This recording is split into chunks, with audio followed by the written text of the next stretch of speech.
O programa a seguir é uma produção independente, sendo, portanto, todo o conteúdo veiculado de exclusiva responsabilidade de seus idealizadores.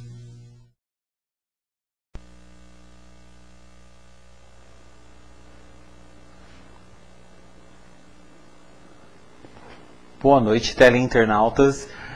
Eu sou Luiz Fernandes, estou aqui mais uma noite, junto na companhia de vocês, para mais um programa Up Vision TV.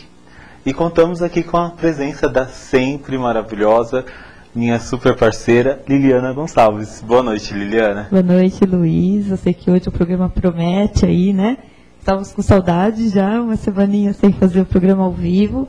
Mas hoje aí a gente está de volta, trazendo sempre ótimos temas, abordando temas aí voltados para a mulher, especialmente hoje, né? Conta então para todo mundo, qual é o tema de hoje? Isso mesmo. Hoje nós estamos aqui na companhia do Dr. Carlos Borsato. Iremos falar hoje sobre saúde da mulher, passear um pouquinho aí sobre o universo da estética, tirando várias dúvidas. Participem. Então aqui ao meu lado está o Dr. Carlos Borsato. Ele é ginecologista, formado pela USP, teve passagens maravilhosas aí por vários lugares aí do mundo. Vou já apresentá-lo a vocês, já puxando uma perguntinha aí para ele contar pra gente um pouquinho sobre a experiência profissional dele. Boa noite, Dr. Carlos. Boa noite. Conta pra gente um pouquinho da sua experiência profissional. Bom, eu tive uma formação inicial pela USP, onde eu fiz especialização em cirurgia de trauma. Depois eu passei pela Unifesp, onde eu fiquei durante 8 anos fazendo ginecologia e obstetrícia. E depois eu saí um pouco fora do Brasil, tive passagens assim pelo Mount Sinai Hospital de Nova York, voltei para o Brasil, depois fiquei em Chicago 1 ano e meio, na Universidade de Chicago, voltei, fiquei na França 1 ano e meio também, na Universidade de Paris, depois eu voltei, fiquei um tempo aqui, fiquei no King's College em Londres, mais 1 ano e pouco, e aí voltei, definitivo. É uma vasta experiência na área de ginecologia. E doutor, nesse panorama atual que a gente está vivendo aí da ditadura da beleza, onde as mulheres estão cada dia mais buscando se melhorar, lógico que não só as mulheres, como os homens também, qual a ligação que a gente pode fazer dentro da sua grande experiência aí com a ginecologia, traçando a ligação entre ginecologia, a saúde ginecológica e a estética corporal quanto facial? Então, na verdade, a gente tem um processo natural de envelhecimento, infelizmente, né? A mulher especificamente, ela tem uma vertente diferente do homem, porque a mulher, ela tem um perfil hormonal que o homem não tem. Então, por exemplo, um dos terrores das mulheres, celulite. Celulite está muito ligado ao uso de anticoncepcional, ao chamado efeito ioiô, que é ganha e perda de peso. Período pré-menstrual, por exemplo, favorece o acúmulo de líquido que pode estabelecer uma pressão na camada superficial da pele, onde tem o colágeno provocando uma distorção. Cigarro, refrigerante, um ganho de peso, por exemplo, além do que seria o desejável, que é o sobrepeso fisiológico na gravidez. Existem certos períodos da vida da mulher, por exemplo, quando ela completa 25 anos de vida menstrual, ela começa a ter um declínio da produção de hormônio por parte dos ovários. Isso acaba inferindo em uma série de situações na vida dela, inclusive qualidade de vida, como perda de massa óssea, perda do colágeno da pele que dá sustentação, e no caminho do climatério, essas alterações elas podem ser desaceleradas com alguns tratamentos estéticos.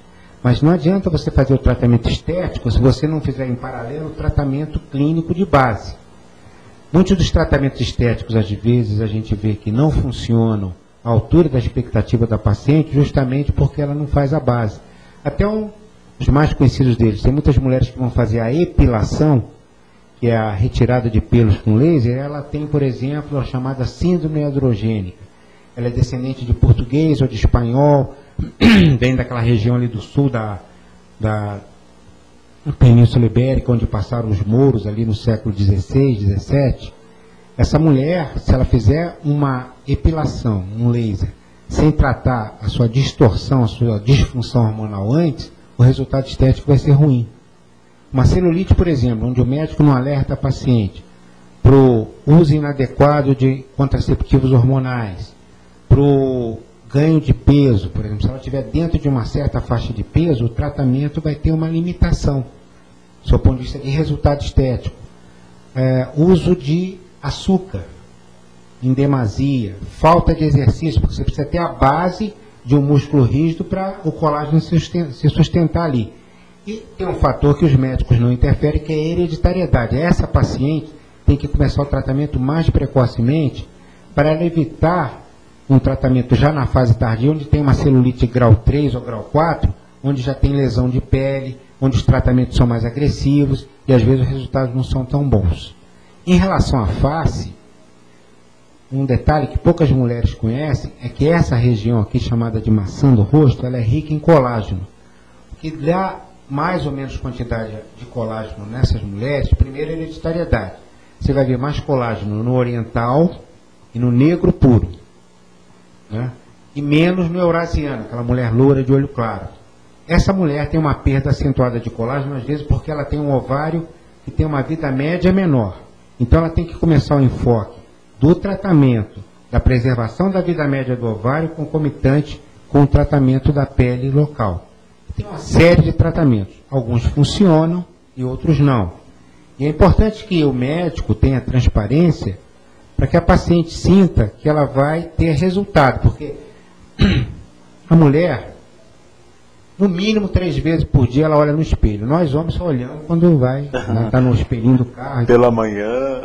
Então, a mulher conhece o corpo dela. Não adianta você querer enganar. Ela sabe quando o resultado funciona, quando não funciona. E aí você perde em credibilidade se você propõe um tratamento que não funciona. Então, Liliana, explanou bastante pra gente que a necessidade de se casar um bom tratamento estético juntamente com a base clínica, né?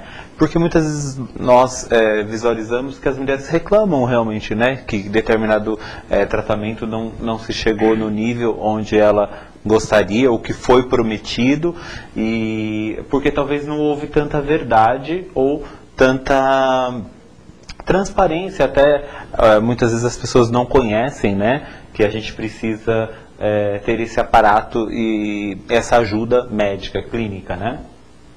Isso. Na verdade, o tratamento estético, ele tem a obrigação do profissional que lida com isso ser ético. E o caminho mais correto da ética é a transparência. Olha, eu posso ir até aqui, isso dá para fazer, isso não é possível de se fazer. Um exemplo muito claro que você vê é no tratamento com o Botox. O Botox, ele dá um resultado de imediato muito bom. Depois, a médio prazo, chega um momento que você precisa fazer uma nova aplicação. E o que você vê, muitas vezes, é que os profissionais não respeitam limites e começam a fazer tratamentos em intervalos de tempos menores. E a médio prazo, por exemplo, o Botox trabalha muito com volume. E como ele mexe com a espasticidade do músculo, se você estimula demais essa paralisia muscular, você vai ter uma flacidez. Então você tem um reverso, que é perda de tônus e perda de volume, porque o músculo já não fica preenchendo tanto. Por isso é muito comum você ver aquelas mulheres que fazem Botox em intervalos de tempo pequeno ou em dosagem muito alta. Elas têm aquele olho fundo, elas perdem a parte muscular. Por quê? Porque não houve um enfoque adequado. E os tratamentos conjugados dão melhor resultado. A base, por exemplo, é um bom filtro solar, uma boa hidratação e corrigir individualmente a estética de cada um. Cada um tem uma característica na sua face Então tem que ter um conceito de visagismo para você tornar a face harmônica, sem perder o conceito de naturalidade, que é muito comum às vezes, o over, o exagero. Aí a pessoa fica com um sorriso antinatural, perde a mímica da face.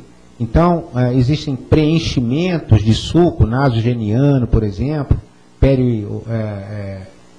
circular da boca, que é o chamado bigode chinês, que a paciente também perde mímica de face. Então, bom senso é fundamental num caso como esse. E o mais importante é você passar um conceito de naturalidade. Isso é o mais importante. E Liliana, já temos e-mails? Nós só podíamos pedir para as pessoas que estão participando, se elas puderem incluir na mensagem o e-mail delas de contato, se assim quiserem, porque as perguntas que nós não conseguimos responder aqui, tanto passo para o Dr. Carlos, quanto lá pelo nosso site a gente responde para vocês. Isso mesmo, então reforçando os e-mails, né, complemente suas perguntas com os e-mails, para que tanto a apresentadora, que o Luiz, possa estar passando para o nosso convidado, e aí a gente pode dar continuidade desses contatos, né? Então, vamos lá, a Fernanda, do Rio de Janeiro, ela quer saber quais as prevenções para as mulheres da terceira idade, que é uma preocupação grande. As mulheres da terceira idade estão ficando cada vez mais vaidosas, né, doutor? Isso é muito bom, né? Vaidade não faz mal a ninguém. Prevenção principal é qualidade de vida. Se você fuma, para de fumar. Se você está com sobrepeso, tente chegar no seu peso.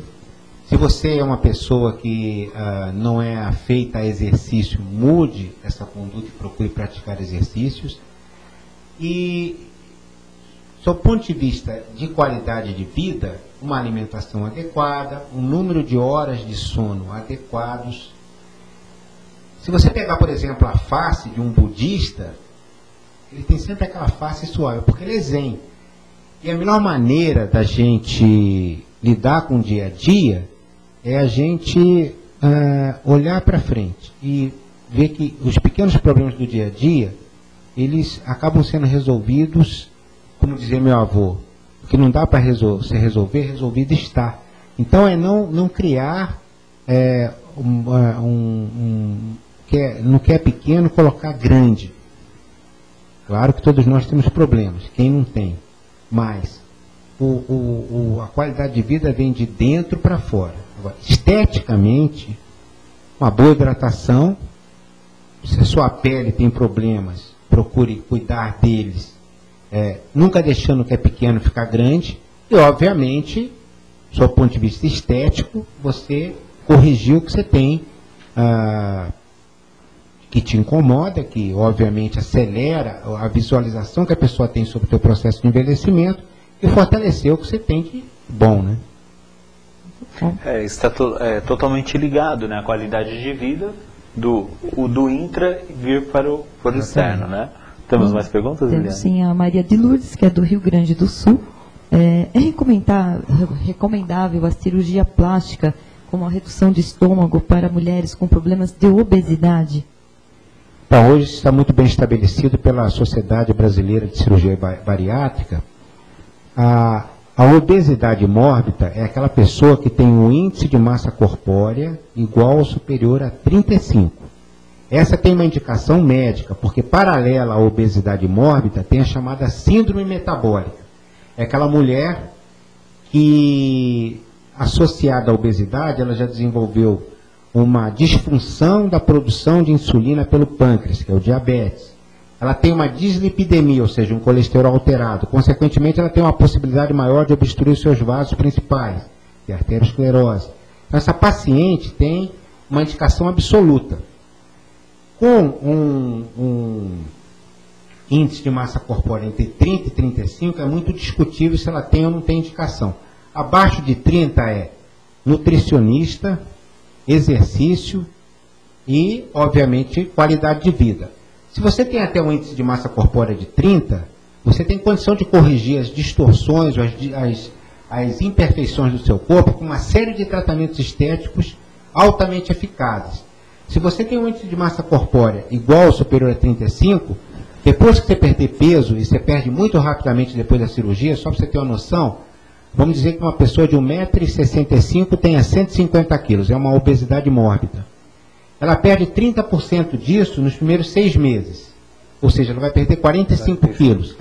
Com 95 quilos, ela já tem uma flacidez de pele tão importante que ela vai precisar de cirurgia plástica para tirar o excesso de pele.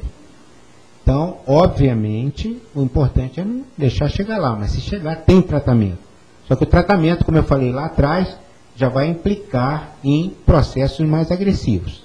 Então, o importante é começar desde cedo. Só para vocês terem uma ideia, a Sociedade Americana de Geriatria, que no nosso conceito aqui no Brasil é aquela velhinha, que vai lá no médico para cuidar da diabetes, da hipertensão, da arteriosclerose, eles recomendam que a primeira consulta seja com 30 anos de idade. Que é justamente para a pessoa, quando tiver 70, aparentando 55. E aqui no Brasil nós não temos uma filosofia assim. Não tem ainda, mas eu acho que hoje em dia com a internet, com o meio de comunicação de massa trazendo as informações mais rapidamente, esse conceito vai se estabelecer. Por quê? Nós temos uma estabilidade econômica que faz com que as pessoas se preocupem mais com, e tenham condição também financeira de investir em estética, em qualidade de vida, em ter um culto ao corpo, obviamente, equilibrado, que vai melhorar a autoestima de todo mundo, né? Muito bem esclarecido. Helena de Brasília quer saber quais os exames periódicos para as mulheres acima de 40 anos. Bom, do ponto de vista ginecológico, Papa Nicolau, deve ser, primeiro, um exame físico adequado. Papa Nicolau, aí o médico vai pedir um Papa Nicolau, um ultrassom da genitália baixa. Até 40 anos se pede ainda um ultrassom de mama. O rastreamento da mama depende de uma série de detalhes. Se a mulher amamentou ou não, se ela tem uma hereditariedade ou não, se ela tem uma mama volumosa, se ela tem uma simetria de mama, se ela tem um histórico de nódulo mamário, se ela tem um histórico de fator de risco, como por exemplo o uso de anticoncepcional associado a cigarro. Tudo isso vai interferir na leitura. Se ela tem, por exemplo, uma hereditariedade, digamos, uma tia materna ou uma mãe que teve um câncer de mama, ela tem que fazer uma mamografia com rastreamento até antes dos 40. Agora, se ela não tem, se ela amamentou 2 vezes, por exemplo, é só um ultrassom. E, obviamente, hoje em dia, mama é foco de autoestima. O médico, além de cuidar da mama internamente, tem que orientar o paciente sobre prevenção de estria, sobre os tratamentos estéticos que podem ser feitos na mama, com a intenção de preservar também a saúde da pele, a saúde da auréola, a saúde do mamilo, uso de sutiã adequado, uma série de outros fatores. Muitas mulheres que fazem, inclusive, cirurgia plástica, né, de mama, acham que depois não precisa mais usar o sutiã, né? Isso é uma coisa comum que as mulheres, elas costumam fazer isso ou não? É um erro, inclusive, porque sutiã é uma palavra francesa que quer dizer sustentador, sustentação. O músculo que sustenta a mama, ele tem o formato de uma vírgula. Se a glândula mamária cresce na gravidez, há um alargamento, um alongamento da fibra muscular. Quando a mama diminui de tamanho depois da amamentação, essa fibra muscular alongada ela não retrai. Se você tem uma sustentação durante o período de gravidez, não vai haver esse alongamento da fibra e a mama tem uma estética melhor. Automaticamente, as mulheres muitas vezes acham que a amamentação deforma a mama. Não deforma. O que deforma a mama de uma forma inestética é a obesidade na gravidez. Vamos para algumas imagens? Vamos, Andressa. Que aí a gente já vai fazendo alguns comentários aí. Aí nós temos um exemplo de toxina botulínica. Então, na verdade, ela tinha um sulco nasogeniano um pouquinho mais pronunciado, né? A região frontoglabelar também, e nitidamente há uma melhora depois do tratamento, né? Você vê que um tratamento feito de forma adequada, porque às vezes se você sobrecarrega muito, a paciente fica com o olho arregalado, né? E não há, você vê que ela tem um olhar natural, né? A boca também não está repuxada, não tem desvio de rima. Isso também é importante, quer dizer, houve um rejuvenescimento, o contorno da face está preservado, e não dá para ver aqui, mas se essa paciente franzisse, sorrisse antes e depois, você perceberia que a região periorbicular, né, essa região dos olhos, onde tem os chamados pés de galinha, eles desaparecem também com botox. Ficou Por isso ele é realmente tão famoso, ficou muito bom. natural, né? Podemos ir para a próxima, Andressa? Aí dá para ver bem como é que o rejuvenescimento se faz. Com o avanço da idade, a imagem da esquerda mostra nitidamente o nariz fica pontudo, né? Ele tende a se projetar para baixo. Então você vê o botox corrigindo, com aplicação ali na região do sulco nasogeniano, o músculo retrai e até faz um levantamento discreto na ponta do nariz. A boca ficou adequada, né? Não tem uma alteração assimétrica da boca e melhorou a luminosidade, inclusive, da região da chamada maçã do rosto, mas é porque provavelmente ela deve estar fazendo algum tratamento associado de hidratação adequada, filtro solar, porque um dos maiores inimigos é o sol, e também é provável que ela tenha usado algum ácido. Agora, chama muita atenção para que você tenha uma resposta adequada, que fique dentro da expectativa da paciente, é que existem umas rugas periorbiculares que ficam acima da boca, né, que tem aqueles risquinhos, que é muito comum na paciente que é tabagista crônica. Essa provavelmente não era, porque senão não ficaria com resultado tão bom. Então cai no que eu falei, quer dizer, você tem que investir também, né? Sim. Você coloca uma expectativa muito grande em cima do botox, sem que você faça o teu dever de casa. Passa.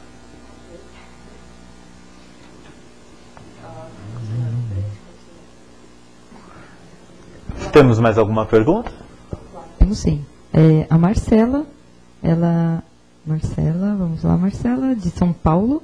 Quais as dicas agora para os adolescentes, doutor, que querem colocar silicone nas mamas nessa idade? Quais os perigos?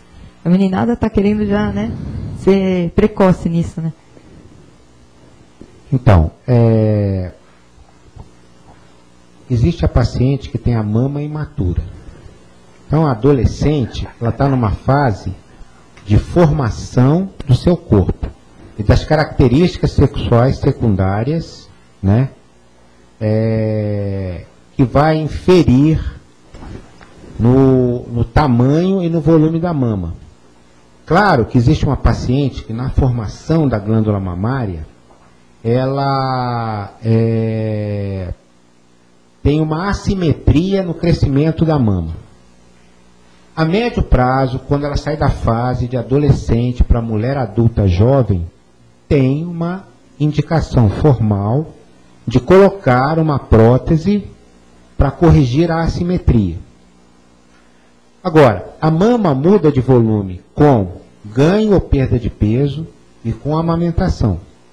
Então, a restrição que se faz numa menina, que é uma mulher, é uma adolescente, que ainda não atingiu a maturidade da mulher adulta jovem, é de colocar uma prótese onde a autoimagem que ela tem não é coerente com a imagem que as pessoas têm dela.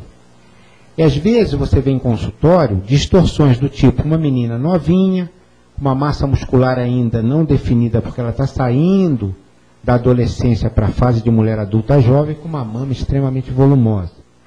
Esse conceito faz com que no futuro ela se arrependa e a mama pequena é motivo de autocrítica exacerbada, uma prótese mal posicionada ou excessivamente volumosa também pode ser motivo de uma autocrítica exacerbada lá na frente. Então, a leitura tem que passar obrigatoriamente pelo psicológico, né? Eu diria que a grande maioria, dependendo da faixa de idade, sendo adolescente, não tem indicação. Mas tem médicos que não é proibido isso? Não. Quer dizer, aqui no Brasil tem algumas alterações. Por exemplo, para você colocar uma tatuagem, existe lei que você tem uma idade, o pai tem que autorizar. Para colocar uma prótese de mama, não. Não precisa. Acho até uma prótese de mama pior do que uma tatuagem, dependendo, é claro, do tamanho e da localização da tatuagem. É um corpo estranho, é uma menina que nunca amamentou, né? A posição da glândula pesa numa eventual futura de amamentação. Na maioria das vezes o que elas querem é aumento de volume, porque é muito difícil pelo excesso de colágeno que as meninas têm, que elas queiram resolver flacidez, a não ser que ela seja uma adolescente obesa que perdeu muito peso. Perdeu peso. Né? Então ela vai querer sustentação. Essa até tem uma indicação porque você vai colocar a glândula a prótese atrás do músculo, para levantar. Mas aquelas pacientes que querem volume, se colocarem na frente do músculo, pode interferir na amamentação no futuro. Então, isso tudo tem que ser colocado em custo e benefício. Ok. Agora, o que é muito comum na menina, que é jovem e que tem aquela obesidade, às vezes, própria das alterações hormonais que ela tem um excesso, é uma mama estriada. Então, isso é importante, ela ter o tratamento lá atrás, quando começa a aparecer estria fina, para que ela não tenha uma estria muito grande, fica difícil depois resolver esteticamente. Ok. E falando um pouco em cirurgias plásticas, doutor, a gente vai haver, em alguns casos, quando se for feito próteses, lipoaspiração, a necessidade das drenagens linfáticas, que também estão sendo usadas nas câmaras de estética como um produto para coadjuvante no emagrecimento. Qual as principais benefícios e também danos que pode causar à saúde esse excesso ou o uso inadequado das drenagens linfáticas? A drenagem linfática, antes de tudo, tem que ser feita por um profissional. Médico não sabe fazer drenagem linfática, né? Isso tem que ser bem claro. O médico ele pode indicar o profissional que faça adequadamente. Agora, não há dúvida dos benefícios da drenagem linfática. Na gravidez, uma drenagem linfática manual bem feita beneficia a paciente, porque por uma série de alterações hormonais ela tem acúmulo de líquido. Você vai diminuir, inclusive, a sobrecarga do coração da grávida. Porque esse coração, até um determinado tempo de gravidez, ela tem que bombear sangue para ela e para o neném. Até o momento que o neném tem um coração autônomo. A paciente em período de climatério, ela tem alterações hormonais onde ela vai, eventualmente, ter um acúmulo de líquido. Paciente usuária de anticoncepcionais tem acúmulo de líquido, tem indicação de drenagem linfática. E algumas pacientes que têm uma tendência natural, por uma questão de filtração glomerular, que é a filtração renal, de acumular líquido, ela tem benefício da drenagem linfática. O malefício da drenagem linfática é o profissional mal preparado, né? Mas, assim, numa relação custo-benefício, com um bom profissional, a drenagem linfática é extremamente benéfica. Ok. Nós temos mais algumas imagens. Isso, nós temos uma imagem agora, que é da fotodepilação, que acho que vale a pena a gente fazer o comentário aí. Vamos lá. Isso. É uma técnica que está sendo bastante usada, né? O que nós podemos falar um pouco, doutor, sobre fotodepilação e a relação dela com as depilações normais? Então, a fotodepilação, ela dá um bom resultado, quer dizer, a resposta é rápida, mas o que é importante se falar na depilação é diferente da epilação. Na depilação você tira o pelo, mas o bulbo do pelo está lá embaixo. Na epilação, que é feita com laser, você acaba fazendo vamos falar de uma maneira simplória, queimadura. Na verdade, é uma cauterização por laser no bulbo do pelo. Essa paciente tem que ser bem selecionada, porque, por exemplo, se ela tiver chamada síndrome androgênica, aquela portuguesinha, meio troncudinha, que tem um buço, tem um pouquinho de pelo no queixo, essa paciente tem que fazer um tratamento hormonal antes. Ou se ela tem uma distribuição de pelo na região do púbis, que em vez de ser aquele triângulo de base invertida, que é aquela distribuição feminina, ela tem um pouco de pelo na face interna da coxa. A primeira tem que se equilibrar hormonalmente para depois ela ir fazer a epilação com laser. Essa epilação com fotodepilação, ela dá bom resultado em qualquer tipo de paciente, entendeu? Mas ela tem que entender que tem que ter cuidados, porque eventualmente o excesso pode levar a uma hiperpigmentação e vai dar um resultado estético ruim. Então cai de novo no velho aforisma de que é importante ter um bom profissional para poder fazer o procedimento. E o bom senso sempre, né? Bom senso, claro. Ok. Temos mais perguntas, Liliana? Temos sim. A Júlia é de Curitiba. De quanto em quanto tempo é necessário fazer uma aplicação do Botox? E existe algum perigo para quem faz muitas vezes? Então, o perigo é o que eu falei, é o excesso ou intervalo de tempo muito curto. O que se recomenda na literatura é que a aplicação seja feita a cada 6 meses, quer dizer, estamos falando aí em 2 vezes por ano. Obviamente, conta muito a técnica de quem está aplicando, a quantidade de que é aplicada e a distribuição. Porque isso também tem a ver com o tipo de face da pessoa. Tem pessoas, por exemplo, que são aquelas pessoas sérias, que vivem com o rosto franzido, essa região fronto-glabelar vai precisar de uma atenção maior. Às vezes é uma pessoa que tem um antecedente de já ter tomado muito sol, tem muita ruga periorbicular, que é pé de galinha. Ou, por exemplo, é uma pessoa que é fumante, então nessa região aqui orbicular dos lábios, ou na região do chamado bigode chinês, essa pessoa vai precisar de mais atenção ali. Se você individualizar o tratamento, essa diferença de tempo traz tranquilamente para a paciente um resultado estético muito bom.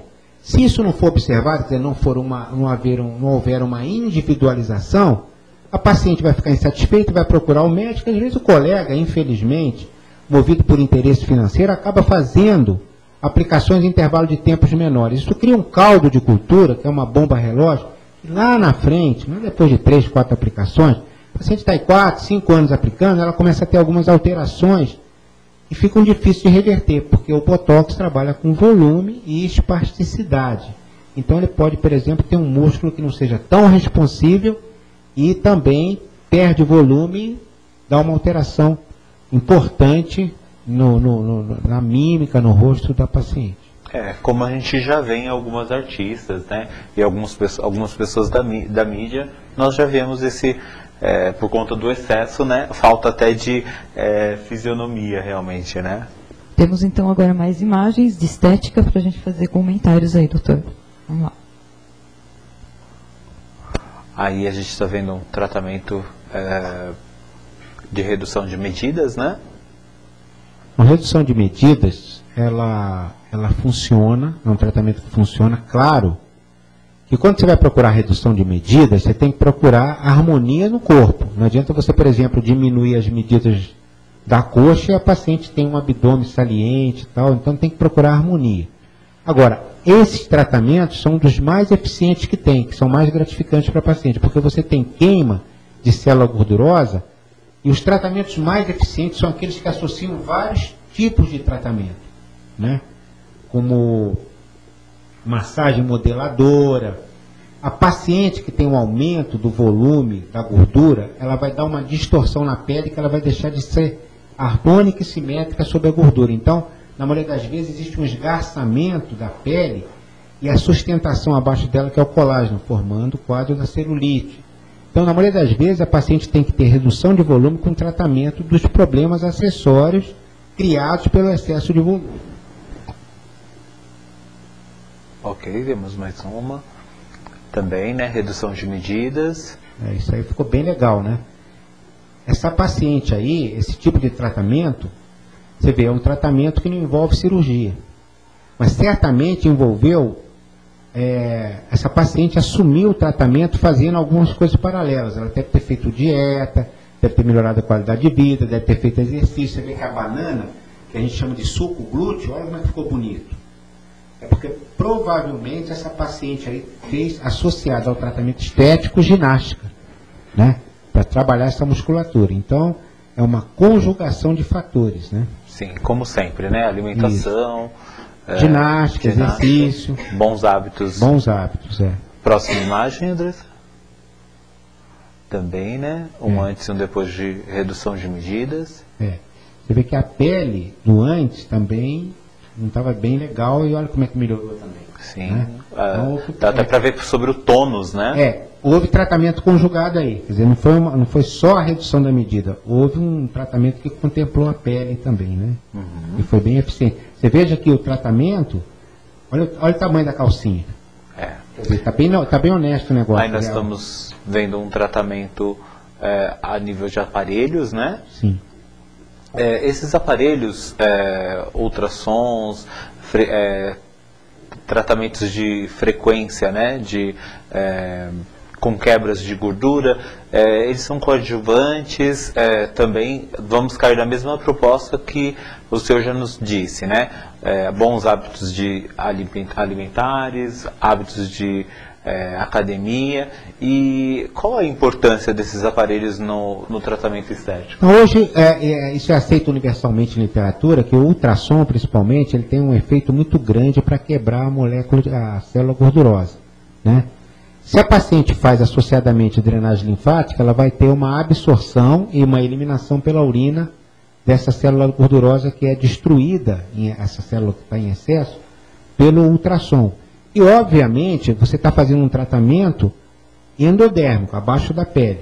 Tem que preservar a pele também com tratamentos que ajudem a pele. Agora, se além disso a paciente faz ginástica, ela vai ter um músculo com um bom tônus para essa pele que se renova e que vai ter um processo de cicatrização em segunda intenção, porque houve uma destruição do excesso de célula gordurosa pelo ultrassom, vai se assentar sobre uma musculatura com tônus adequado. Então o resultado estético é muito bom. Ok. Temos mais perguntas, Liliana? Temos sim. Depois a gente volta com mais imagens. Tem mais imagem ainda? Tem, né? Vamos lá então, continuando aqui. A Carmen, ela é de São Caetano do Sul. A mulher grávida que ficou com estrias por adquirir muito peso. Existe solução para isso? Então, existe solução intermediária. Aí cai no que eu falei. Tem que ter transparência e honestidade. Quando a pessoa tem uma estria, o que houve? Um esgarçamento da pele, uma destruição do colágeno, pela pressão excessiva de dentro para fora, que na maioria das vezes é paciente que ultrapassa o limite do sobrepeso fisiológico. Então, nesses casos, é muito importante que a paciente tenha noção de que ela vai poder ter bom resultado, mas ela não vai ficar com ausência da estria. Isso é importante porque as mulheres, às vezes, caem em algumas armadilhas onde, alguma propaganda fala para ela que Papai Noel existe. Não existe, né? Existe um tratamento estético adequado, que melhora muito, atenua muito e não dá um nível de resolução. Agora, estria é importante assim. Para você ter o tratamento estético adequado, você tem que começar o tratamento imediatamente, estamos falando da grávida, após a gravidez, enquanto a estria está vermelha. Depois que a estria fica branca e alargada, a resposta do tratamento estético é menos exuberante. E nós podemos dizer que a estria ela é um estiramento da pele na totalidade da pele ou só em algumas camadas? Não, na totalidade. Quer dizer, ela perde toda a sustentação nas suas camadas e por isso ela se abre e a sustentação embaixo do colágeno também sofre uma distorção. Então, com isso, você não consegue ter uma resolução. Na maioria das vezes, por exemplo, uma estria no abdômen, na parte baixa, vamos dizer assim, 4 dedos abaixo do umbigo. Um cirurgião plástico vai corrigir, tirando aquele excesso de pele. Mas ela tem que ter em mente que ela vai trocar aquela estria na estética por uma cicatriz. E o cirurgião plástico habilidoso vai tentar colocá-lo o mais baixo possível da linha do pubis, para ela colocar um biquíni e tal. Mas é uma cirurgia, é uma entrada no hospital, é uma anestesia. Quer dizer, a coisa já começa a ter um custo mais alto. O custo-benefício do tratamento já é mais pesado. Então, o segredo, é como eu falei, é você não deixar chegar a esse ponto onde você tem que fazer tratamentos mais agressivos. A estria, e como a celulite, tem ligações totalmente genéticas? Existe a paciente que tem o fator genético hereditário, a gente vê em consultório às vezes, pacientes que, jovens, 16 anos de idade já com estria, 15 anos de idade com celulite. Então essa paciente tem o fator hereditário associado. As que não têm, elas estão num terreno de abordagem, do seu ponto de vista médico, melhor. Agora, quem conhece uma mulher que não tem celulite? Dizem que todas têm.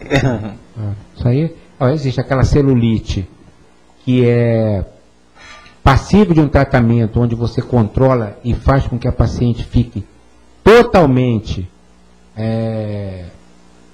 sem a visualização da celulite, mas a chamada tecnicamente paniculite adiposa, ela pode voltar se a paciente sair daquela linha que é de prevenção. Se ela começa a tomar pílula anticoncepcional, ganha peso, começa a fazer uma dieta rica em açúcar,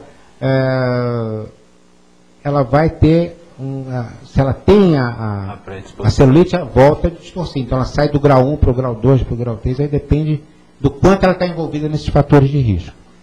Ok. Nós temos mais 5 imagens agora, tá, para o doutor fazer o comentário, tá bom? Aí também é a aplicação de um aparelho, né? É o Celutec. Ele faz uma sucção, né? Trabalhando nos passos da drenagem linfática. Esses aparelhos são bastante modernos, bastante eficientes, né, doutor? São. Em termos de drenagem linfática, é consenso em literatura que a melhor drenagem linfática é a manual. Imbatível. Mas quando você quer fazer, por exemplo, uma associação da drenagem com sucção, para você conseguir melhorar a qualidade da endoderma, esse aparelho é extremamente eficiente. Tem que tomar cuidado em estética, que existem aqueles aparelhos que são modismo, que passam. Existem aqueles aparelhos que se solidificam na literatura médica como eficientes. Hoje em dia tem uma série de aparelhos que têm eficiência. E tem alguns aparelhos que a funcionalidade deles é muito limitada e a médio prazo se percebe até que é inexistente. Ok, temos mais imagens, Andrés?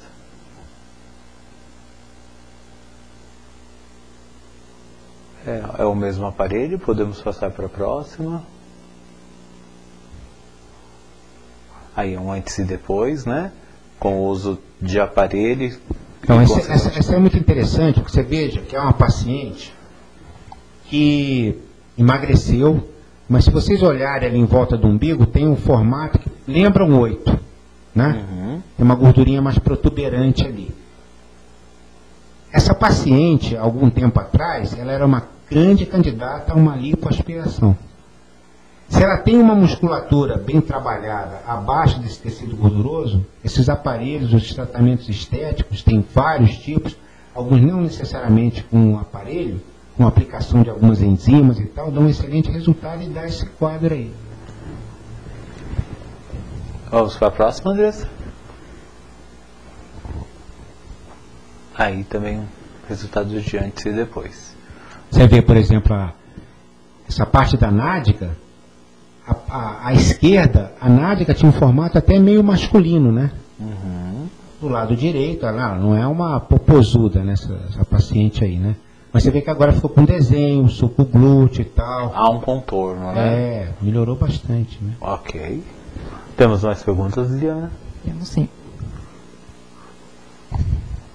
Vamos lá, Valéria de São Paulo. Quer saber qual a diferença que você vê entre as mulheres brasileiras e de outros países, já que você já teve essa experiência também fora do país aqui. Sobre que aspecto? Eu acho que a brasileira é imbatível na vaidade, no charme, na maneira de se vestir, né? A sensualidade da brasileira nunca vi igual. Ela tem um charme que lá fora não tem. Lá, por exemplo, falando lá fora, falando de Europa, Estados Unidos, né? País frio, as pessoas se vestem de forma excessiva, mas se você vai, por exemplo, nos Estados Unidos, na Califórnia, você não vê uma mulher assim do estilo brasileiro. Tem a latina que se aproxima e tal, mas ela não tem o estilo da brasileira. A brasileira lida com o seu corpo com muito mais liberdade. A roupa para o corpo da brasileira é adorno. Lá fora é para esconder imperfeições. Então tem uma cultura que começa com a menininha na praia, né? Então eu acho que isso faz uma diferença. É por isso que o estrangeiro, quando vem aqui, fica encantado, né? Bastante alucinado. Temos mais. A Tarsila da Bahia. Doutor, existe mulher sem celulite hoje em dia? E existe cirurgia para sanar esse problema? Então, se você souber, Tarsila, me apresenta, né? Não tem. Existem aquelas que têm uma celulite passiva de tratamento estético, que você olha na praia, você nem diz que ela tem. Mas ela tem uma tendência, no mínimo, se não apareceu porque ela tratou muito precocemente ou teve um tratamento eficaz. Cirurgia é quando a paciente tem a celulite grau 4, que é a chamada subcision, que você, é um ato médico, né, que você tem que entrar com uma agulha, você quebra as moléculas, as fibras, que fazem aquela retração que dá aspecto que o francês chama de peau d'orange, que é pele de laranja, né? Você faz uma fase inicial, fica feio, fica roxeado, dá um edema, fica entumecido, irregular. Aí depois tem que esperar um tempo, você faz outros tratamentos que dão um bom resultado estético. O que você consegue com isso? Sair da celulite grau 4 e para 2, e às vezes se a paciente perde peso, adota hábitos de vida adequados, você leva até para o grau 1. Depois com alguns tratamentos de estética adequados de pele, a paciente anda com muita moral numa praia, com um biquinizinho aí, e ninguém diz nada. Mas não é um processo da noite para o dia. Isso é um outro detalhe que é importante falar. Às vezes, quando a paciente vai fazer um pacote numa clínica de estética, insufla-se muito o resultado de curto prazo. Existem patologias, que são muito doenças associadas e que refletem na pele, e o resultado é de médio prazo. E a paciente tem que investir nela a médio prazo. Ok. A Vera Godoy e Tereza Godoy, da Vila Mariana de São Paulo, estão parabenizando o programa e o excelente Dr. Carlos Borsato, amigo e grande profissional ímpar. Queremos saber onde assistir a reprise do programa. Muito obrigada. Vera e Tereza, vocês estarão com esse programa durante a semana toda para estar assistindo o programa na íntegra até segunda-feira que vem, tá bom? Então você vai poder assistir em qualquer hora do dia, da noite, 24 horas, esse programa vai ficar no ar para você poder assistir e ver todas as dicas aí do doutor, tá bom? Para quem pegou o programa agora no finalzinho, vai ter essa oportunidade também, tá bom? A Otília, que ela é do Espírito Santo, muitos tratamentos de drenagem são feitos por pessoas que não são profissionais com boa formação. O que fazer no caso de ter um procedimento errado? Então, drenagem linfática, quando você tem um procedimento errado, feito por um profissional sem a formação adequada, o primeiro problema que você vai ter vai ser com o teu bolso, né? Porque você vai gastar sem ter um resultado adequado. Agora, é muito difícil, se você não tem uma doença associada, o grande problema da drenagem linfática do profissional mal preparado é a indicação errada. Tem paciente, por exemplo, que tem uma linfangite, que tem um gânglio palpável, tem um passado de uma flebite, tem uma flebotrombose estável, tem uma alteração importante na pele, que é uma drenagem de pele inadequada, então ela tem uma drenagem linfática inadequada. Está em uso de antibiótico, essa paciente tem uma limitação para fazer drenagem linfática. A Giovana de Porto Alegre quer saber quais as doenças mais comuns nas mulheres hoje em dia. Só do ponto de vista ginecológico? Bom, o grande terror hoje em dia do médico, da área de ginecológica, é mama, né? Só para você ter uma ideia, Giovana, estatísticas recentes da Academia Americana, da American Mastology Society, que é a Academia Americana de Mastologia, detectou mundialmente, com um trabalho multidisciplinar feito em grandes universidades do mundo todo, inclusive incluindo a USP aqui de São Paulo, que houve um aumento de 17% dos cânceres de mama nas mulheres. É difícil você dizer causa. Você sabe que dieta lipídica altera, os anticoncepcionais de alta dosagem, que hoje em dia estão fora do mercado, mas que foram comuns até a década de 90, interferem. A ausência de amamentação interfere, hereditariedade interfere, o médico não tem como atuar, pode ser que o projeto Genoma daqui a 30 anos consiga até fazer uma vacina. Só que ficou a pergunta, aumentou em 17% porque aumentou a doença ou porque os critérios de diagnóstico avançaram e se detectou mais? A gente não sabe. As outras doenças ginecológicas, elas são passíveis de tratamento e não colocam tanto a paciente em risco, excetuando um que é menos comum, que é mais comum em raça eurasiana, que é o câncer de ovário. Esse é muito agressivo, é difícil de tratar porque ele é assintomático na fase inicial, e as outras doenças são passíveis de tratamento. Algumas o médico tem dificuldade de tratar. Por exemplo, TPM, você não sei nem se você pode dizer que é doença, mas eu duvido que tenha um médico que trata todas as TPMs com a mesma eficácia. Não consegue, porque cada uma tem uma sintomatologia. Isso é importante você colocar para o paciente. Cada corpo responde de uma maneira, né? E Temos mais alguma pergunta? Sim. Aliás, agradecer a todo mundo que está participando. A Manuela, um e-mail vindo da Itália, para as mulheres com câncer de mama. Quais os procedimentos do médico ao detectar esse problema? Então, depende do estágio do câncer. Se a paciente tem um câncer de mama em fase inicial, o tratamento é conservador, sob o ponto de vista de mutilação da mama. Como ela está na Itália, quem propôs isso pela primeira vez, na década de 90, foi um médico italiano chamado Umberto Veronesi, do Istituto dei Tumori de Milano, que criou um protocolo que é aceito universalmente, que é chamada quadrantectomia ou quadrante mamário. Você tira só o nódulo, que você já previamente biopsiou, e tira uma área com segurança em redor, biopsiando antes um gânglio axilar para ver qual é o tipo de disseminação que existe. Agora, se o câncer está mais avançado, o que não é comum na Europa, porque as técnicas de rastreamento aí e o Serviço de Saúde Pública não permite que isso aconteça, quando eu falo em Europa, é Itália, né? Claro, a Albânia é Europa, é outro mundo. Mas assim, a Europa avançada, a Europa mais culta, que tem melhor qualidade de vida, nesses casos, o tratamento é diagnóstico adequado, tratamento adequado e acompanhamento adequado. Então é uma roda dentada. Um dentinho tem que encaixar no outro. Um diagnóstico bem feito, um tratamento bem feito e um acompanhamento pós bem feito até que a paciente entre numa margem de segurança, que na literatura é consenso que são 5 anos após a detecção e tratamento da doença. Ótimo.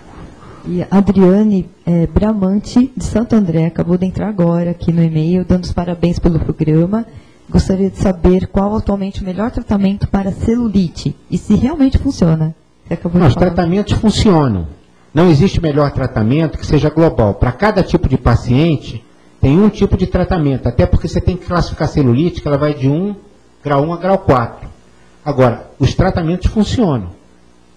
Dentro da ótica que eu falei. Tem que fazer a abordagem adequada e tem que fazer o dever de casa. Não adianta você chegar lá, faz o tratamento, gasta um dinheiro, passa num monte de aparelhos e tal, e continua fumando, está fora do peso, está tomando anticoncepcional de forma adequada, tem uma dieta excessivamente glicídica, com açúcar. Então, isso é muito importante. E contemplar a hereditariedade, que você tem que ver o histórico familiar da paciente.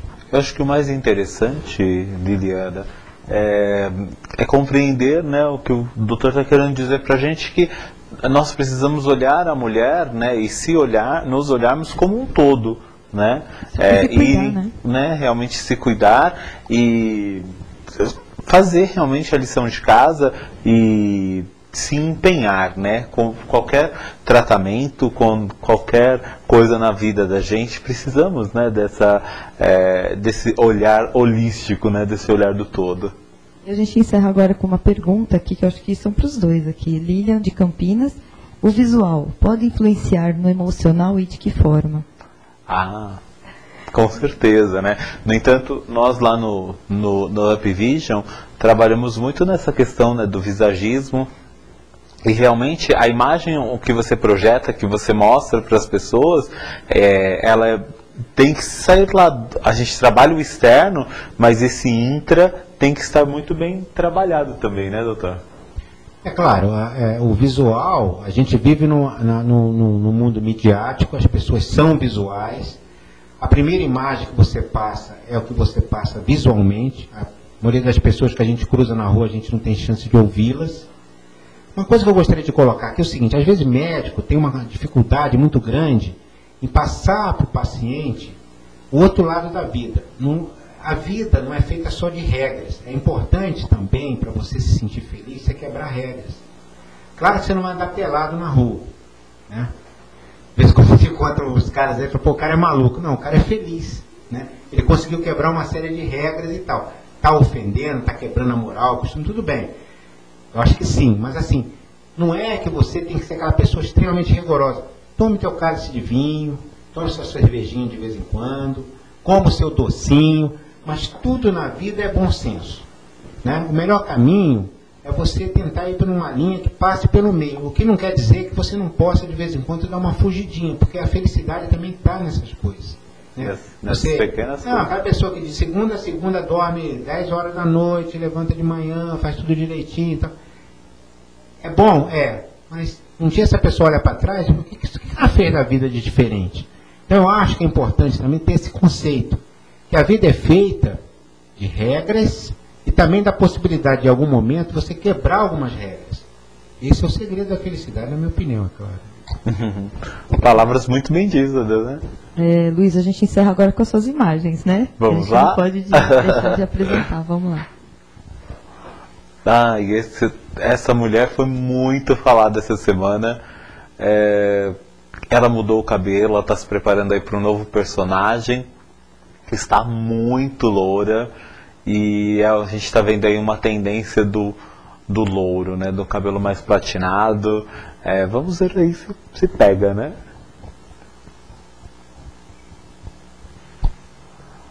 A Sabrina também foi muito falada essa semana. Tá todo mundo aí buscando. Viu-se poucas imagens do novo cabelo dela, né? Na realidade, isso daí é uma versão que chocou bastante as pessoas, mas ela já deu uma repaginada, tá muito loura. Até digo aí para vocês procurarem um pouco aí na internet o que acharem para visualizarem. Tá bastante loura também.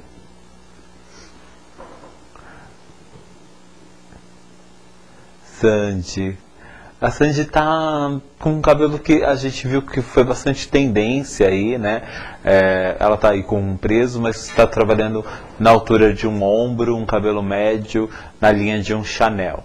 Tá bastante up também esse cabelo. Próxima, Andressa. Mais uma vez, né? A nossa nova socialite, né? A Val Marchioli, também louro. No caso dela, que ela tem uma pele bastante que casa bastante com o dourado, né? É um tom que a gente está visualizando que vai vir bem forte pro verão.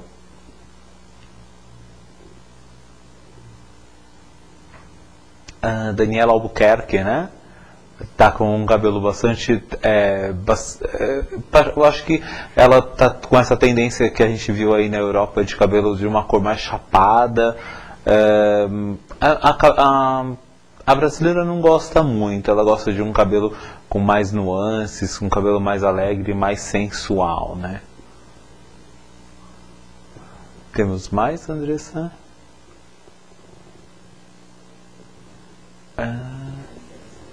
Adriane sempre lançando tendências, né? A gente está vendo ela também com um cabelo bastante louro. Tendência aí do louro, a gente está vendo bastante realmente pro verão. E é uma coisa que a trança a gente viu também muito no São Paulo Fashion Week, né? Tranças e coques, muita trança, muito coque. Uma tendência de roupa aí, foi muito criticada essa roupa, né? Essa capa parece que não funcionou muito, né? Foi no Red Carpet, né?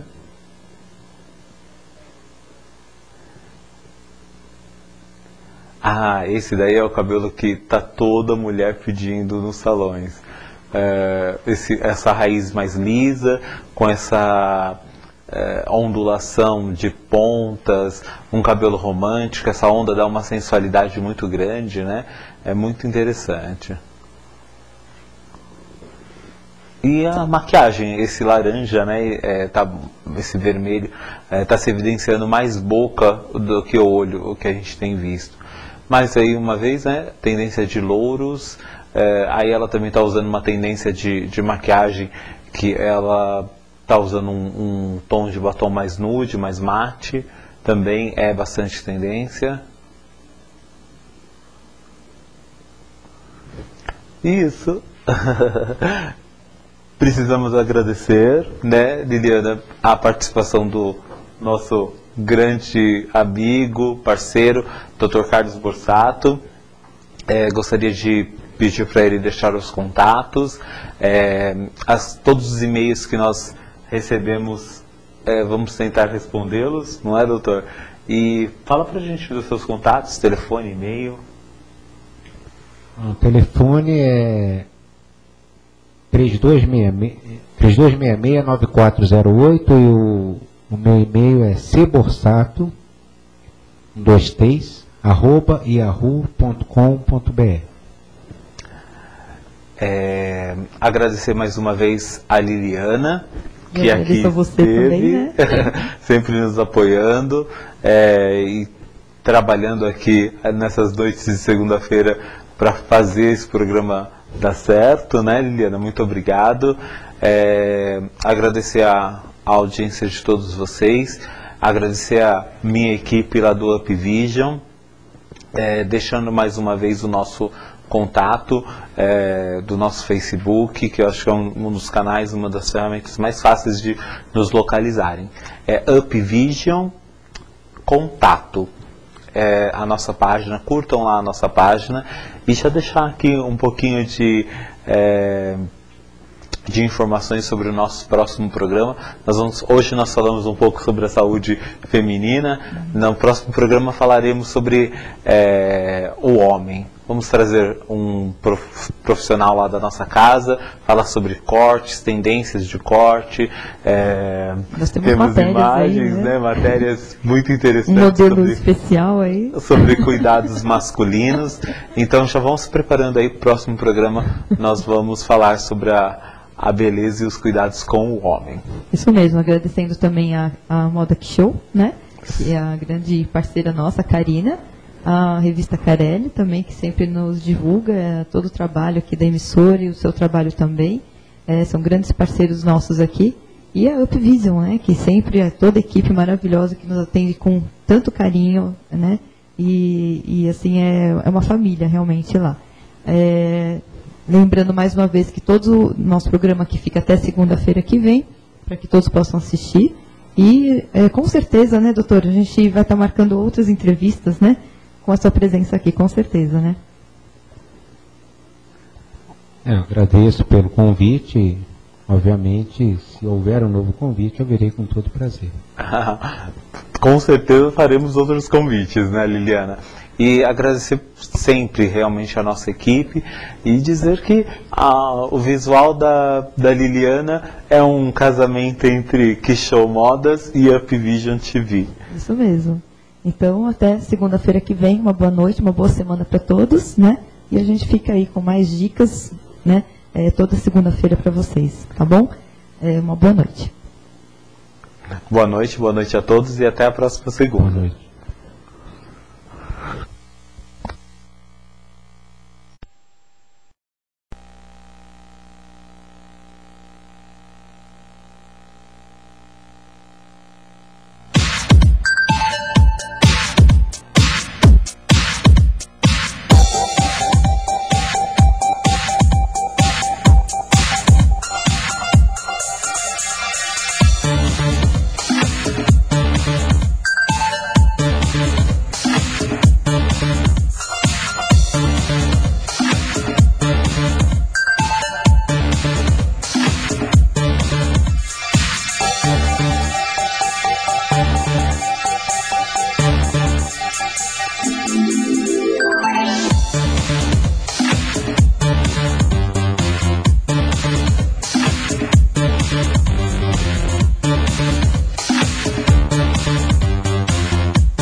De maio de 2008. Há 4 anos nascia a primeira TV web da região do Grande ABC. Aquilo que parecia ser apenas um sonho de um jovem e grande comunicador se tornou realidade. Através do espírito sonhador de Luque Ravanelli e o empreendedorismo de Liliana Gonçalves, estava no ar a UpTV. E a UpTV não desapontou seu grande idealizador. Com muita garra e sem medir esforços, Liliana Gonçalves deu à UpTV o talento e o profissionalismo necessário para ser considerada uma das mais importantes TV web do país. E não é somente o conteúdo, a informação e uma programação diversificada que é de primeira mão. A UpTV investiu pesado em sua infraestrutura. Nova fachada, estacionamento amplo, um novo estúdio com aproximadamente 30 metros quadrados com toda a infraestrutura técnica para programas ao vivo ou gravado. Cenário musical com ambiente próprio para apresentação de bandas, desfiles e muito mais. Entrevistas com estrutura profissional, estúdios climatizados, gerando conforto dos apresentadores, convidados e plateia. Enfim, com apenas 4 anos, a UpTV já é uma realidade na internet brasileira e mundial. Os investimentos não pararam por aí. Equipamentos de altíssima qualidade, estrutura técnica de primeira linha, inovação com seu exclusivo estúdio externo e, é claro, os melhores profissionais do mercado. É a UpTV chegando aos 4 cantos do mundo. UpTV, a TV sem fronteira. Além da programação e dos serviços que você já conhece, a UpTV, através de seu pioneirismo e visão no futuro, destaca seus principais lançamentos em 2012. Locação de estúdio, considerado o segundo maior e mais equipado do ABC. Workshop, destaque para parcerias entre universidades e empresas de comunicação. Cobertura e transmissão ao vivo, única emissora a oferecer este serviço no ABC e transmitir seu evento em tempo real para o mundo inteiro. Departamento jornalístico, informação de fatos e acontecimentos e debates com profissionais abordando temas da atualidade. Rádio Up, grande oportunidade para artistas, realização de festivais musicais, lançamento de bandas independentes e muito mais. Inovações do site, tornando-se um portal dinâmico, com novos recursos e ferramentas e muito mais interatividade. Referência em qualidade, a UpTV garante à sua marca uma visibilidade com muito mais alcance e destaque. Você já imaginou ter seu próprio programa? Na UpTV você divulga sua marca, seus projetos, site, blog, lançamentos, campanhas publicitárias, interagindo assim com internautas do Brasil e do mundo todo, atingindo o público de todas as idades e classes sociais. Se você tem o sonho de ter seu próprio programa de TV, venha para a UpTV, a TV sem fronteiras.